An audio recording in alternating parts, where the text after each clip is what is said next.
अच्छा डॉक्टर साहब, आपने हार्मोनल रिप्लेसमेंट थेरेपी का जिक्र किया मल्टीपल टाइम, तो क्या आप बताएंगी किन खवातीन को कौन आइडियल होती हैं, या कोई इसका भी क्राइटेरिया होगा जिनको हम मतलब डॉक्टर्स प्रिस्क्राइब करते हैं? जी देखिए, एमएचडी हर एक को नहीं देना चाहिए, लेकिन विद होल्ड भी नहीं करना चाहिए। जो केयरफुल पेशेंट सिलेक्शन के बाद आप इसको दें और मीनोपॉज का ना भी इंतज़ार किया जाए, तो ये पेरी मीनोपॉज में भी आप इसको इनिशिएट कर सकते हैं। इसका सबसे ज़्यादा इफेक्ट होता है कि if it is initiated from at around menopause and before the age of 60। तो इसके साइड इफ़ेक्ट्स नहीं होते हैं। आपने बहुत सारी स्टडीज़ सुनी होंगी इसके बारे में। जो ईस्ट्रोजन है वो 1942 में सबसे पहले यूज़ हुआ। फिर थोड़ा बहुत उसका रिलेशनशिप पता चला कि जी ये इसका साइड इफ़ेक्ट होता है 1975 में कि एंडोमेट्रियल कैंसर हो जाता है। फिर बहुत सारी स्टडीज़ आई जिन्होंने कहा कि ये कार्डियो प्रोटेक्टिव है। ये मिलियन वेमेन स्टडी थी।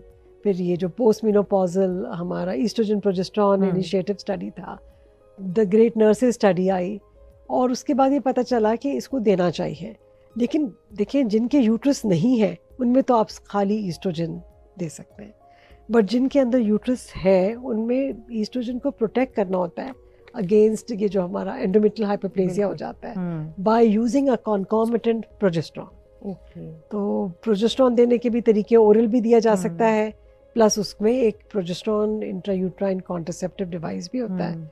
इंट्रायूट्राइन डिवाइसेस हैं, वो भी रखा जा सकता है। तो अगर आप उसको देंगे तरीके से प्रोटेक्टेड, तो it will be very nice. और इसकी डिलीवरी का जो है वो भी डिफरेंट रूट्स हैं।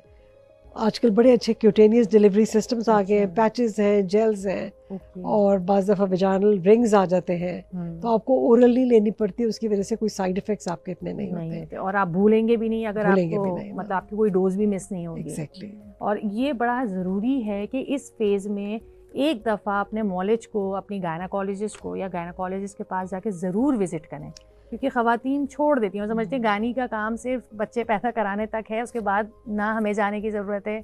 और मैं आपके प्रोग्राम और आपके इससे एडवांटेज लेते हुए कहना चाहूँगी कि वेल वुमेन चेकअप करवाएं एट द एज ऑफ 45। 44-45 की एज में एक वेल वुमेन चेकअप हो, अपनी हेल्थ स्क्रीनिंग हो, और हेल्थ रिस्क आप अपने देखें और डॉक्टर आपको बता देगा। बिकॉज बीइंग अवेयर, देखिए आजकल की जो खातून है they know these things are being discussed, तो उनको अपने बारे में भी पता होना चाहिए। तो और सेल्फ मीनोपॉज केयर करें, heart healthy, menopause effective diets लें। और उस डाइट का कोई ये डब्बे की डाइट का मतलब नहीं कि कोई डब्बा घोल के आपने पानी में पी लेना है। It is the natural diet जो हमारे इतनी अच्छी अवेलेबल है। किस अमाउंट में कौन सा फ्रूट खाना चाहिए, कौन सी वेजिटेबल्स खानी चाहिए, ये सब हम आप सबको बता सकते हैं। बिल्कुल। और रोटी कितनी मिकदार में खानी चाहिए, वीट को थोड़ा सा लिमिटेड लेना चाहिए।